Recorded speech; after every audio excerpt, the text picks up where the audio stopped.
Bueno, el famoso glisofato. Vamos a hablar de este herbicida.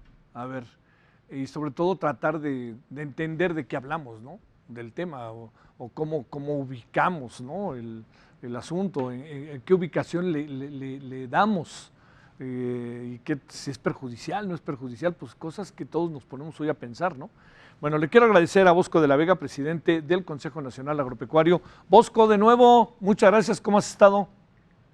De salud excelente, estimado Javier, esperando tú y los tuyos también, y un honor estar contigo y tu auditorio. Agradecido en verdad, Bosco. Y también con nosotros Omar Arellano Aguilar, académico de la Facultad de Ciencias de la UNAM, especialista en riesgo ecológico y ecotoxicología. Omar, gracias, ¿cómo has estado? Mucho gusto. A ver si ahí tenemos un pequeño problema con tu micrófono, a lo mejor ahí, o ya lo escuchamos. ¿Ya estamos? Ahí creo que ya nos escuchamos, ¿verdad? Omar, de nuevo, muchas gracias que estás con nosotros. ¿Cómo estás? Muy bien, gracias. Buenas noches, Javier. Gracias, es un A gusto. todos. Miren, yo diría que más allá del lío que eventualmente puede provocar una cosa como estas en el gabinete, en un gabinete presidencial, en un gabinete directo de un hombre que concentra tanto el poder como el presidente, de cualquier manera creo que estamos ante un debate muy necesario, ¿no? Olvidémonos si quieren de la filtración, pero en el fondo es un tema que ahí estaba y que lo que pasó fue que se hizo más grande el tema que de suyo ya lo era. Entonces, yo les plantearía, si no tienen inconveniente, que nos den su punto de vista inicial de cómo ven las cosas, con algo que me parece relevante, de manera muy básica, muy elemental, porque estamos con que, como pueden imaginar, muchos no tenemos la más remota idea de lo que es un glifosato y tampoco una idea muy clara de cuál es el papel de un herbicida en el campo y qué puede producir. Entonces, si te parece, Bosco, empezamos contigo, si no te parece, si te parece, para que nos digas cómo se ve desde la óptica de ustedes, qué tanto ya se está usando, y luego, Mar, que nos des un punto de vista y a partir de ahí entramos, si les parece, en el debate. Adelante, Bosco. Con mucho gusto, Javier. Mira, para nosotros es un herbicida de amplio espectro, desarrollado hace más de 40 años. Lo representan más de 22 empresas, o sea, ya es de libre circulación y hay más de 100 formulaciones. Es ofrecido pues para todos los agricultores, es de uso autorizado a nivel internacional. ¿Qué hacemos en México con el glifosato? El 35% del maíz lo usa, también lo usan los cítricos, también estamos en las praderas, en el sorgo, en el algodón, en la caña, en el café, en el aguacate, y esto es para controlar a las malezas. Y el 50% aproximadamente del glifosato se usa con los productores del sureste mexicano. ¿Por qué razón? Por el clima tropical, y como son suelos más fértiles con ese clima, pues provoca más el crecimiento. Ahora, ¿qué impactos tuviéramos si nos lo prohíben? Entendemos hoy por hoy que no tenemos un sustituto. Sin glifosato los rendimientos caerían entre el 20 y el 50%. La FAO reconoce que el impacto de las malezas como un problema señalado, que las pérdidas anuales causadas por las malezas, estamos hablando que le pueden dar a comer alrededor de 250 millones de personas. Nos afectarían las exportaciones también. Traemos el sector privado junto con CIMIT y con SADER, está también el proyecto Vida, creo que el proyecto más relevante de la cuarta transformación, que se llama Maíz para México. Y ese proyecto de Maíz para México pretende dejar de importar el primer año 1.5 millones de toneladas y al cuarto año serían casi 5.1 millones de toneladas. El glifosato juega un papel muy importante ahí. Entonces, realmente, pues México necesita estar a la altura de la tecnología, necesitamos ser competitivos también. México produce solamente el 60% de los alimentos que consume, cuando la FAO nos recomienda por lo menos el 75%, y firmamos en Huetamo, Michoacán, con nuestro presidente, en presencia de Víctor Suárez y Víctor Villalobos, el plan de autosuficiencia. Entonces, un producto que hoy no tiene sustitutos, que estamos en la mesa de Semarnat buscando una solución para este gran proceso en los próximos 4 años, y que queremos un México más competitivo, que sea responsable con la salud de sus trabajadores, con la salud de los consumidores y que sea responsable con el medio ambiente. Sale. Como sabes, hay posiciones encontradas en esto, Bosco. Déjeme, si les pido que me permitan presentar a Pánfilo Hernández, integrante de la campaña nacional Sin Maíz No Hay País y de la organización campesina Vicente Guerrero en Tlaxcala. Pánfilo, gracias que estás con nosotros y que te integras. Buenas noches. Buenas noches, Javier. Gracias. Bueno, Omar, a ver. Mexicano, que en ese momento ya era parte del gobierno de Andrés Manuel López Obrador, una recomendación para el control y prohibición de plaguicidas altamente peligrosos. Esta recomendación está enmarcada incluso de recomendaciones de derechos humanos de Naciones Unidas. Viene desde 2015 también una recomendación a México por parte de la Comisión de Derechos de los Niños para que hagan una prohibición de sustancias altamente peligrosas. El glifosato, si bien es cierto, tiene varios años de que se incorporó en el mercado mexicano, pero también en el mundo, es una molécula que en los últimos años ha estado en la polémica, en el debate, a partir de que en 2015 la Organización Mundial de la Salud, a través del IARC, que es un instituto de investigación para el estudio del cáncer, lo reclasificó como probable cancerígeno. A partir de 2015 a la fecha ha venido una transición para poder retirar al glifosato. Hay moléculas sustitutas, hay prácticas sustitutas, y bueno, esto no solamente es un problema de México, es un problema internacional. La molécula sí es un herbicida de amplio espectro, pero es un herbicida sistémico. ¿Qué quiere decir esto? Que la planta lo absorbe y este herbicida actúa sobre el sistema metabólico e impide a las plantas producir aminoácidos que finalmente las mata. El glifosato es parte del paquete biotecnológico de transgénicos resistentes al herbicida. Estamos hablando de algodón transgénico, maíz, avena, soya y una serie de cultivos que son resistentes a esta molécula. Si tú utilizas el glifosato de manera normal en plantas no resistentes al glifosato, van a morir. El glifosato se utiliza en México en más o menos 30 tipos de cultivos, pero no sirve para el control de malezas únicamente. Lo están utilizando como desecante. Se ha estado utilizando también para poder preparar el suelo antes de la siembra, y también se está utilizando de manera, me parece, un poco irresponsable en el control de plantas acuáticas, principalmente las que causan problemas en cuerpos de agua como son ríos y lagunas. En el lirio acuático se está aplicando también. Y bueno, el glifosato desde hace unos más o menos 10 años, pero los últimos 5 fueron más intensos en términos de investigación, se ha demostrado que tiene efectos a diferentes niveles. Tenemos alteraciones a nivel de ADN, causa alteraciones en vertebrados e invertebrados en ADN, es el causante de alteraciones en el sistema endocrino de especies vertebradas, y es una molécula que pues actualmente fue reconocida en un tribunal internacional en Estados Unidos, que fue responsable de la causa de linfoma no Hodgkins en uno de un señor que se dedicaba a la jardinería en Estados Unidos. Pero esa demanda marca realmente un cambio en la percepción respecto al uso del glifosato, porque hay alrededor de 5,000 demandas en Estados Unidos y Canadá de personas que han padecido o están padeciendo estas enfermedades, posiblemente por la exposición a este herbicida. Muy bien. Entonces, sí, está en ese punto. Está bien. Porque ahorita, bueno, en una segunda ronda, Omar, pues también, digamos, está muy avanzado entre nosotros su desarrollo y ahora sí que su estancia, para decirlo de una manera, pues, ¿qué hacemos, no? Es que es el gran tema que seguramente ustedes han de enfrentar. Pánfilo, ¿cómo ves las cosas en este sentido? Mira, Javier, yo creo que Yo tengo años trabajando con la agroecología aquí en Tlaxcala. Sí. Llevamos 20 años haciendo prácticas agroecológicas y casi cero de glifosato no usamos en el maíz y otros cultivos.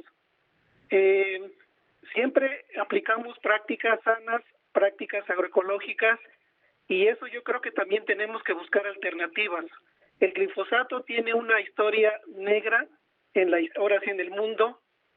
Como te acordarás, lo usaron como un agente naranja en la guerra de Vietnam, y ese agente de naranja ha afectó a toda la vegetación de Vietnam. Entonces, toda esa historia negra yo creo que nadie la conoce, o si la conoce, son las consecuencias que tiene el glifosato, como ya lo mencionó el doctor Omar, pero también hay varios estudios y yo creo que en este año salió un expediente científico sobre el glifosato, y también la Organización Mundial de la Salud revisó o tiene casi 1,000 estudios, y también en este 2020 hay una edición de la Antología Toxicológica del Glifosato que integra casi 1,108 investigaciones científicas sobre los efectos del glifosato en la salud y el ambiente. En el ejido de Vicente Guerrero tenemos, te decía, 20 años, producimos maíz, frijol, haba, calabaza y otros cultivos que se asocian. Yo creo que tenemos que buscar alternativas. El glifosato, como ya tú lo sabes o lo saben, no nos va a ayudar mucho en el suelo, en el medio ambiente, incluso en la salud. Hay datos aquí en México, no sé si por ahí hayas sabido de Jalisco. En Jalisco se han detectado glifosato en fluidos como es leche materna, sangre y orina de agricultores y sus familias.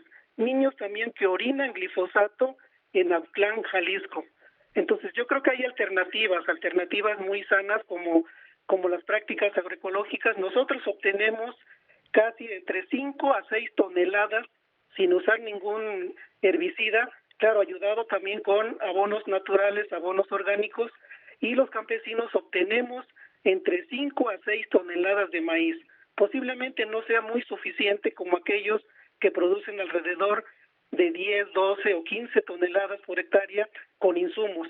Incluso hay comparativos de prácticas agroecológicas y la agricultura industrial, que si tú haces diversificación productiva, sacas más que un monocultivo. Incluso hay tesis aquí en la organización donde varios estudiantes de maestría y doctorado han obtenido la oportunidad de hacer ese comparativo. Y yo te decía, como historia negra, pues el glifosato ha tenido muchas consecuencias o ha causado muchas consecuencias en las familias en Vietnam. Incluso hay datos que te los voy a dar, incluso están en el expediente científico. Por ejemplo, dice que reduce la fijación de nitrógeno en la planta.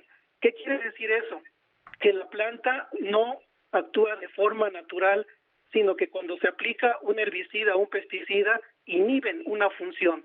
Y esa parte de la fijación de nitrógeno, pues también tiene que ver mucho en la planta. Otro dato: debilita su mecanismo de defensa.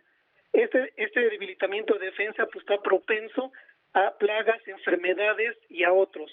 Dice que posee un efecto quelante sobre los micronutrientes. ¿Qué quiere decir? Que hace sólidos o no deja actuar a los micronutrientes del suelo, y hace que las plantas sean más vulnerables a plagas. Incluso también hay datos sobre insectos como son las abejas y otros polinizadores que se mueren en automático cuando hay una aplicación exagerada de glifosato. Y otro, con el tiempo aparecen arbences que son resistentes al glifosato. O sea, entre mayor cantidad de glifosato se aplique en un cultivo, sea maíz, sea otro, hay resistencia. Incluso hay datos en Estados Unidos de una megaplaga o superplaga que no se ha podido acabar ni con el glifosato. Con eso te quiero decir que el glifosato no está de acuerdo con la convivencia humana, con la convivencia del suelo, con la convivencia del medio ambiente. Y yo quiero hacer pues no sé si sea una apuesta, una prueba. Tomemos cada uno una gotita, unos milímetros de glifosato en un vaso, ahora sí en agua, y veamos qué es lo que pasa en nuestro organismo, solamente milímetros. Entonces, por eso lo que acaba de decir... A ver, sí. Muchos problemas en nuestro organismo. Muy bien. A ver, digo, estamos también con países que sí lo usan, ¿no? Lo de Vietnam es un ejemplo muy claro, Pánfilo, porque está prohibido totalmente, pero hay países que sí lo usan, e incluso me parece que en Argentina, entre otras naciones, sí lo usan de manera absoluta. A ver, ¿cómo ves las cosas, Bosco, tomando en cuenta estas dos muy interesantes reflexiones, unas de carácter teórico, otras de carácter práctico, en lo que tiene que ver con algo que se aplica en México de manera, bueno, que además en buena medida el secretario de Agricultura dijo, el propio presidente avaló este acuerdo? A ver, ¿qué pensamos de esto? ¿Cómo hacerle para entender mejor el asunto y buscar salidas? Te estamos escuchando, no te estamos escuchando, perdón. A ver, ahí ya lo arreglaron, sí. El presidente avaló dos temas importantes en su anteproyecto de decreto presidencial. El primero es programar y coordinar estudios técnicos para determinar la seguridad del glifosato y para desarrollar las tecnologías para poder sustituirlo. Habló también que se haría en un plazo máximo de 4 años y el costo sería cubierto por CONACYT, donde participarían productores, la industria de plaguicidas y las asociaciones de plaguicidas. El glifosato pertenece al grupo 2A, probablemente cancerígenos, o sea, no hay una evidencia científica que sea cancerígeno. México tiene 13 tratados de libre comercio con 50 países. El único país del mundo que no lo usa en la agricultura es Vietnam, por las razones que ya explicaba nuestro compañero. México necesita ser más competitivo. México hoy por hoy solamente produce el 59% de los alimentos que consume. México va a ser más dependiente. Si nos inhiben o prohíben el uso de glifosato, no tenemos un sustituto inmediato. El tema agroecológico hay que buscarlo y hay que llegar a él, pero necesitamos una transición para poder llegar a ese estadio. La agricultura industrial, que también nombran algunas posiciones radicales de nuestro gobierno, es una agricultura que compite con el mundo. Sabemos los apoyos económicos que tienen Estados Unidos para el tema del Farm Bill, sabemos los apoyos económicos que tuvo ahora con el tema del COVID, fueron nada más 19,000 millones de dólares, y si México no compite, vamos a nada más depender más de los alimentos, vamos a tener menos herramientas, tenemos problemas de cambio climático. Yo soy agricultor y no tengo glifosato para mi siguiente cultivo. Y mi siguiente cultivo, después de que marco la tierra y hago los trabajos, si no aplico glifosato, el 20 o el 40% de mi producción van a ser malezas que me van a hacer bajar la producción y me van a hacer dejar de ser competitivo. Entonces, yo me pronuncio por un tema responsable con la salud, con nuestros consumidores y con el medio ambiente, pero en base a ciencia, en una mesa de trabajo con Semarnat, con Saber, con las organizaciones, con sociedad civil, con nuestros científicos, pero de una manera responsable y no de una manera radical. ¿Cómo ves, Omar? Bueno, no, bueno, por lo que yo leí del comunicado de Semarnat, ese documento me parece que no había sido discutido por la institución, y por eso es que la comunicación de Semarnat desconociendo ese anteproyecto. Pero una cosa que es muy importante de reconocer es que en Argentina el uso de glifosato asociado a soya transgénica ha traído muchos problemas de salud en los agricultores, en los jornaleros.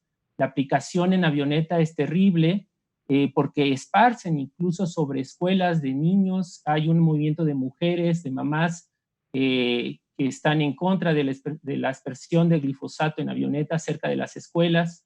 Un colega argentino, el doctor Marino, publicó recientemente un artículo donde encontraron incluso trazas de glifosato en lluvia, en cuerpos de agua, y también elementos traza en algodón, en algodón que se utiliza para ya en la parte del consumo, ¿no? Es toallas sanitarias y hisopos. Aquí en México nosotros hemos detectado, los académicos que nos hemos dedicado a estas áreas, el doctor González reportó en un artículo científico de residuos traza de glifosato en tortilla. México, nosotros los mexicanos consumimos casi 50 kilos al año de maíz, de tortilla. Y pues realmente es un problema. No creo que una molécula determine la competitividad de México. México es muy claro en términos de qué tipo de productos son los que se están exportando. Y creo que ver la agricultura hacia el interior del país es también muy importante, ¿no? El abastecimiento, ningún país en el mundo se abastece 100% de lo que produce. Somos un mundo globalizado y realmente creo que no es un tema, por lo que nos comentan agricultores, medianos agricultores y agricultores que están migrando hacia la transición de agroecológica, pues es estar haciendo cambios importantes para la protección del suelo del país. Los suelos mexicanos están seriamente dañados, erosionados, salinizados, están muy contaminados algunos de ellos. Es difícil algunos certificados de cultivos orgánicos por el hecho de que se ha utilizado estas moléculas, y el glifosato es como fue el DDT en su momento. Entonces, creo que esto de marcar una meta 2024 para la provisión total es muy bien vista por mucha gente, no solamente académicos, sino agrupaciones de agricultores, de consumidores, y nos motiva estas políticas a mejorar. Obviamente la ciencia y la tecnología tienen que responder para esta transición a 2024. Entonces, yo creo que pues coincido con que se deben de hacer mesas de trabajo para poder debatir y discutir esta transición. Sí. ¿Cómo ves las cosas, Pánfilo, para ir cerrando y al final darles a cada uno un minuto para que nos digan qué piensan que debemos hacer? Adelante, Pánfilo. Pues Javier, mira, yo creo que en México tenemos experiencias en todo el país, en Oaxaca, en Chiapas, en Tlaxcala, en Michoacán, donde los campesinos o los productores han trabajado con prácticas agroecológicas. Nosotros aquí en Tlaxcala recibimos a muchos amigos, compañeros, y yo quiero invitar al público y a los que están ahorita presentes que se den una vuelta a Vicente Guerrero. Vicente Guerrero tiene una aproximada de 220 hectáreas y todas esas 220 hectáreas están producidas con prácticas agroecológicas. Te decía, producimos maíz, frijol en mata, frijol enredador, calabaza, haba, trigo, maguey, frutales. Yo creo que tenemos que apostarle a una agricultura sana, una agricultura responsable, no una agricultura industrial que solamente ve cosas económicas. Y la agricultura industrial, desde mi perspectiva, solo quiere vender para afuera, pero está dañando a nuestro medio ambiente. Hay datos que la agricultura industrial tiene un aproximado de producción de un 30 menos o más %, pero ocupa una gran cantidad de agua y de pesticidas o de fertilizantes. La agricultura campesina alimenta el 70% a nuestro país y al planeta, y eso hay datos aquí en México, en Cuba y en otros lugares donde la agricultura pequeña alimenta a todo el país. Y aquí tenemos que pensar también primero la salud, primero el suelo y también primero la parte de convivencia con nuestro medio ambiente. Por ahí decían que no causa problemas a la salud. Yo tengo datos que te producen dolor de cabeza, fatiga, ansiedad, irritación, en ambientes, daños en distintos órganos y sistemas, que ya por ahí los mencionó el doctor Omar, relacionados con el desarrollo de enfermedades metabólicas y neurológicas. Actúa como un disruptor endocrino. Entonces, todos esos problemas, imagínate cuánto le está costando al país si nosotros seguimos usando pesticidas o agroquímicos como el glifosato. Claro, la agricultura industrial está acostumbrada a que si no produce cantidad, no se siente satisfecho. Si produciera calidad, yo creo que sería mejor para nosotros, que ahorita en este problema de contingencia sanitaria se está viendo. Nuestra salud se refleja Por ahí dicen que no es parte de la agricultura, que se necesita que las escuelas hagan ejercicio, que las escuelas hagan cosas más saludables. No, está en manos de nosotros, los campesinos agroecológicos, que estamos participando o que estamos viendo por una soberanía alimentaria. Cuando yo digo una soberanía alimentaria es ser responsables de lo que tenemos en la casa, en la familia, en la comunidad, y no nada más viendo cosas económicas. Hay datos que también el glifosato, y por la empresa que lo vende, gana millones y millones de dólares cada año a costa de la salud, de la alimentación, de ustedes, de nosotros y los demás. Y yo invito también a los ponentes que vengan a Vicente Guerrero, que visitan una experiencia agroecológica. Yo creo que tenemos alternativas. Tampoco somos radicales, sino que tenemos que aceptar cosas innovadoras.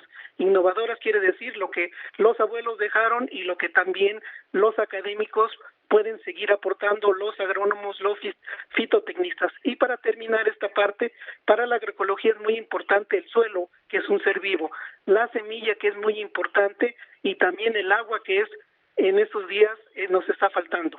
Bueno, 1 minuto cada quien, si no les importa, respecto a lo que hemos discutido y debatido y por dónde podemos ir. Cerremos como empezamos, Bosco, si no te importa. No, adelante. Digo, nuestro país es muy grande. Tenemos una frontera ahorita de 24 millones de hectáreas en este país. Necesitamos ser responsables con el medio ambiente. Necesitamos alimentar a nuestra población. El crecimiento de la población al año 2050, pues ya veremos, México ya andará alrededor de los 150 millones de personas. Es un tema donde tenemos que hacerlo responsablemente, pero con cambio climático, con los retos de nuevas plagas y enfermedades que están apareciendo. Necesitamos apoyos tecnológicos responsables para poder hacerle frente. Yo felicito y respeto mucho a los agroecológicos, pero son ambientes controlados también. Si tú estás en campo abierto, si traes una superficie mayor para poder competir con el mercado nacional y el mercado de exportación, si tienes restricciones de tu propio gobierno que en los últimos 2 años ha recortado el presupuesto casi un 42%, necesitamos ser creativos y responsables. Pero México hoy por hoy solamente produce el 60% de lo que consume.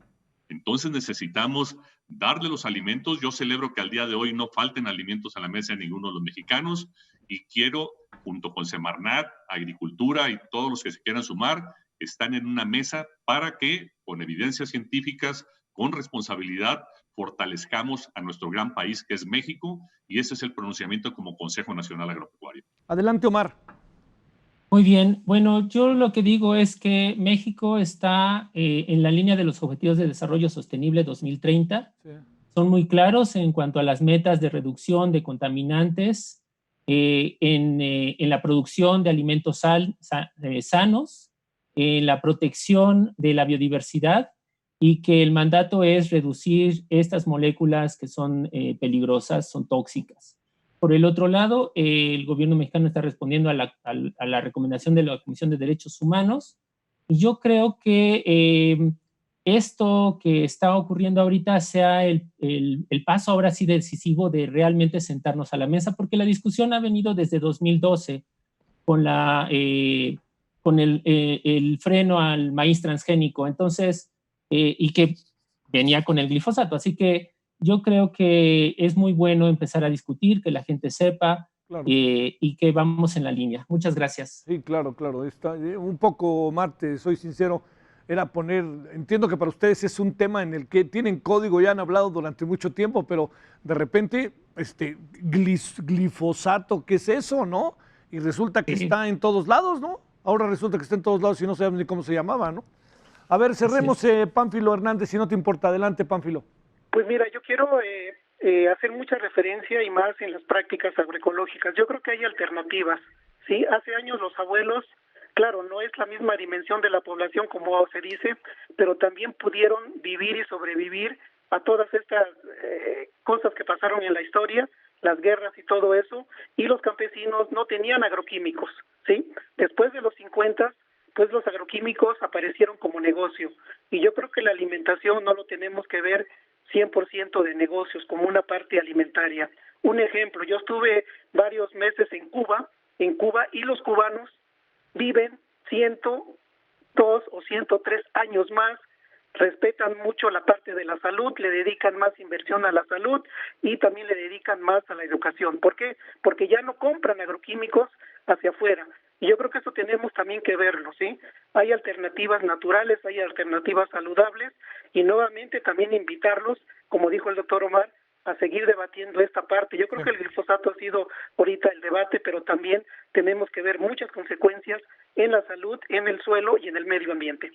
Pánfilo, muchas gracias, muchos saludos. Gracias. Javier, Hasta luego. Javier, nada más quisiera hacer una observación, si me permites. Claro que sí, por favor, Bosco. Y creo que es un tema para un futuro programa. A ver. México ha sido respetuoso y fue una petición de nuestro presidente en no usar alimentos generados transgénicamente. Pero lo que no se vale hoy por hoy es que estemos limitados a no producir maíz transgénico o soya transgénico, más sin embargo, más del 95% de lo que importamos es genéticamente modificado. Entonces hay una incongruencia total con ese proceso y creo que es un buen tema para un futuro programa. Gracias. Ahí lo tomamos en cuenta, por supuesto, Bosco. Omar, muchas gracias. Gracias a ti, Javier, por la invitación. Gracias a todos. Gracias de nuevo, Pánfilo. Adiós y muchas gracias. Gracias a los tres. En verdad, gracias. Buenas noches.